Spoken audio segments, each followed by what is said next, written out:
31% of oil that's traded on the international market goes through the Strait of Hormuz. And it would be a very simple matter for the Iranians to shut that down. They could mine it. They could just sink a large tanker in the middle of it. The channel that's used is really quite narrow.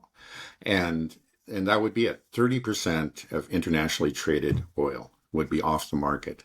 And that would have huge consequences. Oil prices would soar, and there would be quite a lot of anger. A lot of people don't notice anything in the U.S. except for the price of gasoline. And they, the response to that would not be favorable. But that's just one thing. They're all the military bases that are in very close range of Iranian missiles. There are U.S. naval vessels that are clearly vulnerable. And again, we've spoken at length about what the Houthis did. But everything that you can say about the Houthis, they've actually had to force the U.S. Navy to retreat. They caused the USS Harry Truman, the aircraft carrier, to take evasive action, and it had to do it so suddenly that they lost an F-18 in the process.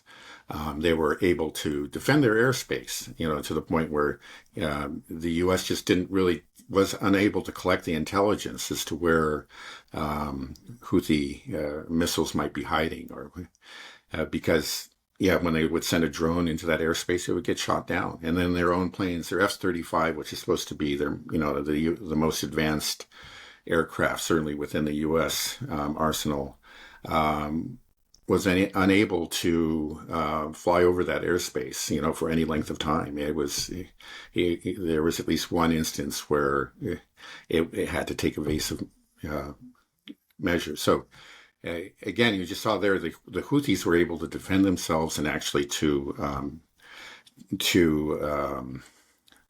you could say defeat the U.S. military operation there, and everything that you just take the Houthis and you multiply it by 1,000, 10,000, and there you have Iran. Everything that made the military operation in the Red Sea so difficult is going to be so much more difficult. All those things are present in Iran and in much greater quantity and quality. They're up against, there's so much that Iran can do. And I haven't even mentioned Israel. Again, Israel is a small country with, it's dependent on just a couple of ports. And, there's really one major international airport. The Iranians, if they're really serious about it, could just take out a good part of Israeli infrastructure in short order. And then Iran, on the other hand, is a large country with good air defenses. And again, you can do some real damage, but it's not going to. Iran is like Ukraine, it's but it's even more populous. And like we've said, it's just Ukraine has been pummeled by missile attacks for better than 2 years, and it's still standing. It has its capacities have been degraded, but it's still standing. So what is the you look at it, it's just clear that this is not going to be, even if the U.S. goes in a big way with Israeli support, this is going to be a very difficult fight. It's not going to be over in a couple of weeks or anything. Americans love short, quick wars, but this will go on and on and on, and there will be many serious, if we really are serious about it. I'm not even talking about ground troops. I think that's crazy. I don't think we're going to even consider it. If it's just an air war, we're going to lose aircraft. We're going to lose ships. The Strait of Hormuz could be blocked with these huge economic consequences. Our military bases are going to be attacked, and soldiers will die there. It's going to be a mess, and then we won't succeed in our objectives. Iran will still be standing, and I'm sure the people will be more united than ever because they know who their enemy is. It's not their own government. It's the governments of the countries that are attacking them. Well, you make a pretty compelling case to go to war with Iran. Yeah. Well, I'm sure I'm sure there are people who are making that same case within the U.S. government. That's the reason it hasn't happened. There's so many times we've come close. There's been a big push to do it, but it never does because, many people, the cooler heads, have pointed this out. Now, the thing is, even in the past, we didn't do it when we were relatively much stronger vis-a-vis Iran than we are now. But over the last, 10 years, 20 years, everything has shifted in the favor of Iran. The military balance of power, the economic balance of powers. Everything's shifting in their favor. They have had plenty of time to keep on working on their air defenses and strengthening their underground bunkers, and they're much more than bunkers. They've actually released some footage. You could see there are these underground cities, and then and they have the support again now of Russia and China, which they didn't have before. So even when they were isolated, we said, maybe we shouldn't do this. But now they're so much stronger. It would just be pure madness. It would have been really foolish to attempt it now, but it would just be utter insanity, I think, to launch a real war against Iran at this point. But there are utterly insane people within our government and the government of Israel. Yeah. Well, there's this ridiculous narrative going out there, in Time Magazine and these other articles. They say Iran is in its weakest military position in years due to recent Israeli activities. But they don't really specify what. What exactly? How is it in its weakest position in years? Like you said, its relationship with Russia and China have been strengthened. We've seen it bolstering its air defense systems. We saw that the last attack that Israel tried to carry on Iran completely failed. We haven't really seen any damage, but we did see them shooting down a bunch of Israeli rockets. But I think people believe this. That's the problem. Yeah, well, and they're pushing that narrative. Right. I remember Witkoff in his interview with Tucker Carlson. He said, "Well, the Iranian air defenses were eviscerated by the recent. It was actually the October attack by Israel." Now, all they can point to is that October attack. I remember at the time. Again, we saw the footage. We never saw any footage of a successful strikes, and by the Israeli military. Israel was really very vague about what they had achieved, and it was months later that they started to make these claims that they had eviscerated or utterly destroyed Iranian air defenses, and that Iran was just naked, was exposed. But they never provided any evidence. I think it cannot be true. I mean, it just cannot. Again, we pointed to the example of the Houthis. This country is much smaller, much, much poorer, and yet it had been under attack for years, going back to 2014 approximately. First by, the Saudis with the support of the U.S., and then, the U.S. Navy under Biden, the U.S. Navy under Trump, and yet their air defenses were robust enough that the U.S. just decided to call it quits. They just could not achieve So, you saw what happened there, and you're telling me that this one attack, by just a limited number of aircraft back in October, eviscerated the Iranian air defenses. I'm sorry, I just don't believe it. It's just total nonsense. It's a fabrication. And it's something I think that's just put out there by the Iran war hawks because they don't care about the consequences. They just want a war with Iran. And so they're trying to create this perception, that it'll be easy. Yeah, everything we've talked about this so many times, what a war with Iran would look like. It's just so not to our advantage. It would just be so awful and humiliating for the U.S. military. I just don't think we would do it. I'm hoping Israel does this, and this will be the moment of truth after Iran does some retaliation, and I imagine it'll be quite calculated. Will the U.S. back Israel and actually go to war? Or is the truth just going to be just so apparent that this is not in our interest? It's not going to work well. We have plenty of evidence to prove that it won't work well. The most recent one being our campaign against the Houthis. So I think we wouldn't do it. There's no popular support. It would be, there's be very little, even with Fox News going 24/7 about how we need to do this.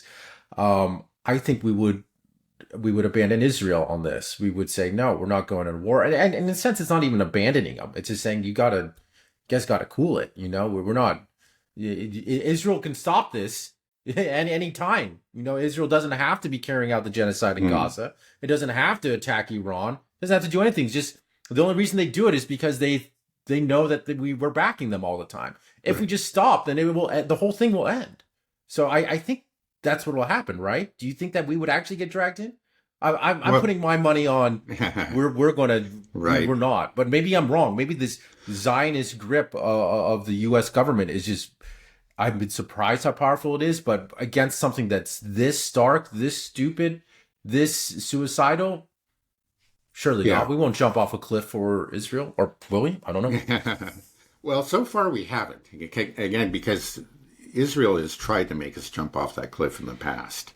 And like even under Biden, and Biden was, just as Zionist as you could find in U.S. politics. I mean, he's totally committed to Israel's expansionist policies. And we found out, for example, recently that no one in the Biden administration ever pressured Israel to lay off or to push for a ceasefire in Gaza.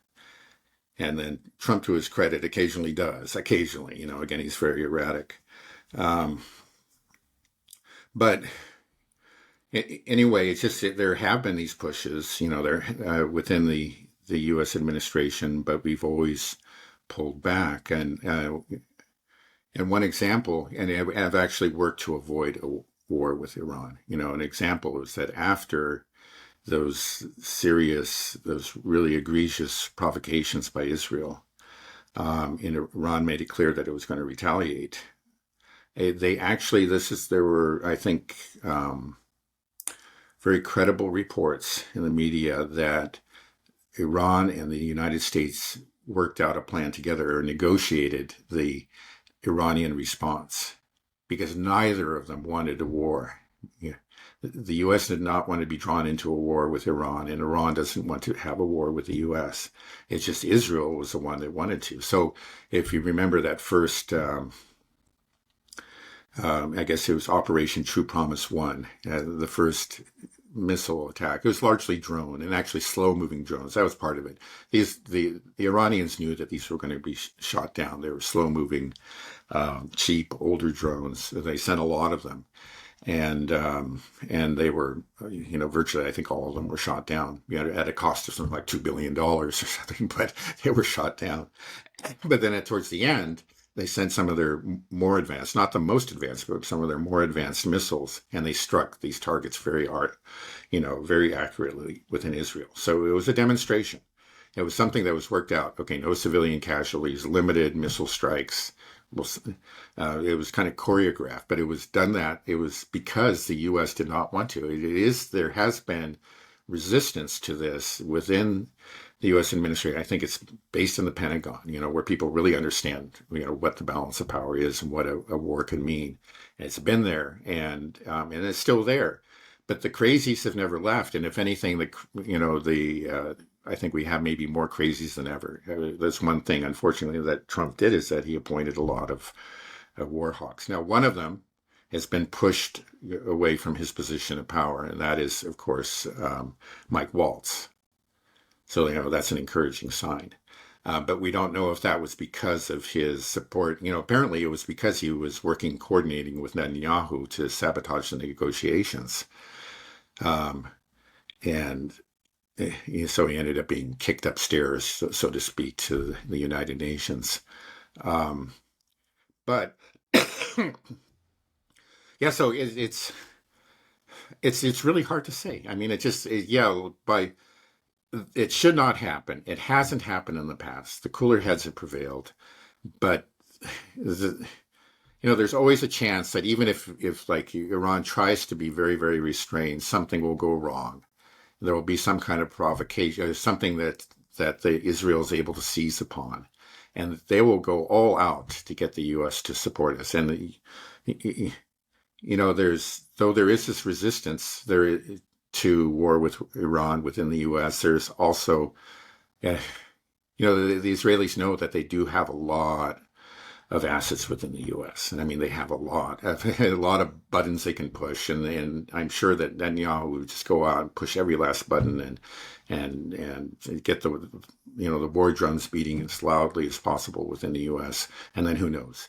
My hope is that you're right, and that it'll fall short, and it'll be a great humiliation for Israel, and maybe it'll be a watershed moment. I can hope for that, but it's very scary. Who knows how it'll play out. Right. The thing is, the more buttons that Israel pushes, the clearer it becomes to the whole world that, oh, Israel is controlling us. Israel controls our media, controls our narratives, tries to shape our perceptions. Israel is manipulating us. They have a very advanced lobby that is in contact with all of our congressmen and their families and their dog. They're very, it's very impressive how well they have infiltrated the United States, and not just the U.S. I mean, it's Western Europe as well. But the more they push those buttons, it's will become more apparent. It's already coming through, breaking through to a lot of people that something is clearly wrong here, and that Israel has way too much leverage over our countries. And popular support, though, for Israel is just plummeting, and we are seeing a real shift in the official stances from many, many countries around the world that used to always be in Israel's camp. I'm talking about primarily European countries. I saw that they are reevaluating trade relations now, the EU and Israel, and I know Spain is breaking off all trade, and there is becoming more and more ability and just the comfort to say that what Israel is doing is wrong, and even to use the word genocide. And once that starts breaking through, I think it's going to make a lot of politicians afraid. They're like, we can't be on the wrong side of this. We can't be supplying arms to a country that's engaging in genocide. And I was watching BBC yesterday, and they were doing the coverage of what's happening in Gaza, and it's horrific. They're saying 14,000 babies will die in the next 48 hours if aid doesn't come through. Israel's promised to let 8 trucks in, but so far only like 5 or maybe 9 trucks went in, and apparently none of the food was distributed. So they just seem still intent on letting these people die, these babies die. Um, and so it's just gotten to the point where if Western media is reporting this, like, I just think they have no goodwill left in the world. They can't they can't get away with it. They can't trigger a war. They can't get that sympathy. I just don't think it's possible. This is the end, right? They Well, can't get. all I can say is I hope you're right. There clearly is, growing criticism um, of Israel, especially in Europe. More so than in the U.S. But that was always true. I mean, the support in Europe was always for Israel was always softer than it was and is in the U.S. The governments had been solidly supportive of Israel, but as you're pointing out, that's beginning to shift. We got a long ways to go. I was just thinking what the European Union is now putting together the 18th sanctions package against Russia. How many have they put together against Israel? Right? None, of course. We're still a long ways from getting to even number one. Um, but I don't think Israel should feel invincible. Before, I think when the war on Gaza began, they did have the sense of invincibility, which was very understandable because of the previous decades. They had done all kinds of things, and they knew they could get away with murder. But I think they push things so far that they are that invincibility, that invulnerability to criticism and possibly sanctions from the Western powers is now been put seriously at risk. And again, it's because of their own actions. And even the extreme right wingers have become aware of that. The reason that you saw those, I heard 5 trucks went in. Now, that's a very small number. It's not close to being enough to actually prevent starvation, to save these people from death by starvation. Prior to October 7th, 500 trucks would come in every day. So now we're talking about 1% of what's needed. But why did that happen? Why did the Israelis actually relent and partially lift their blockade of humanitarian aid?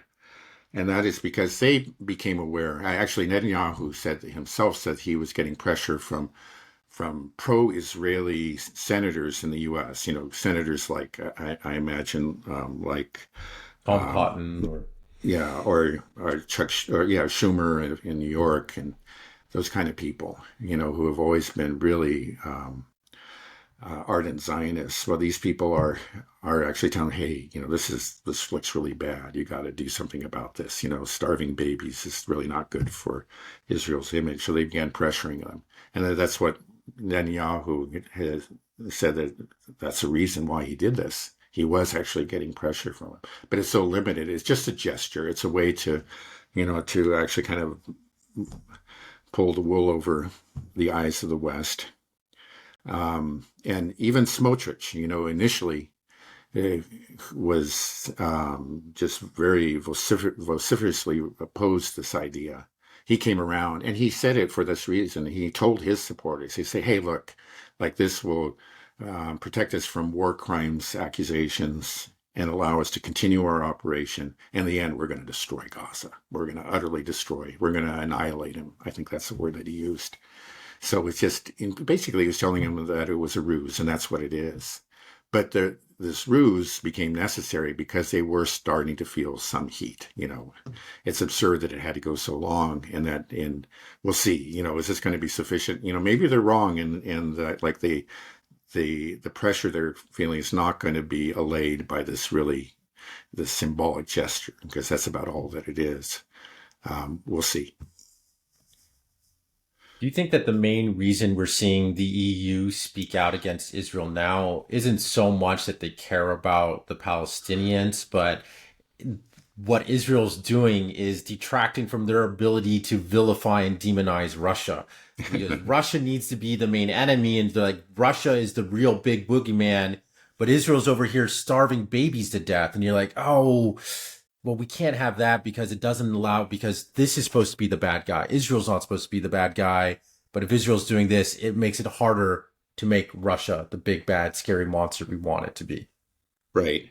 Well, yeah, possibly. I'm sure that some people are thinking about that. And just in general, it has harmed the reputation of the Western world, for very good reason. I think it's done very serious harm in the minds of, let's say, young people who are kind of naturally favorably disposed to the West all around the world. Yeah, a lot of them are starting to wonder. It used to be almost reflexive. If you were born to a certain social class, and even if it was Iran or Egypt or some country like that, still you would have this. The natural tendency was for those people to look to the West and wonder, why can't we be more like them? And that again, I guess we're seeing right there, the West's soft power. That soft power has diminished, and as a result of the war on Gaza, the genocide ongoing there, and that's only going to accelerate over time. That's Western soft power is not what it used to be as a result, and these people all around the world are turning away, from the West. It was something that we could always rely on, even our most serious adversaries, a country like Iran. There was always this fairly large faction of people that would just always said, "Oh no, the West is the best, and we need to make up with them." And they were always there exerting pressure. But if Professor Morandi is right, and I have no reason to doubt him, that has really changed. It was just like, he used to deal with these students in his classes all the time. They were dewy-eyed about the West, and that's just no longer there. It's just after they saw too many images coming out of Gaza, and they were aware of the general Western support for it, and that's changed them forever.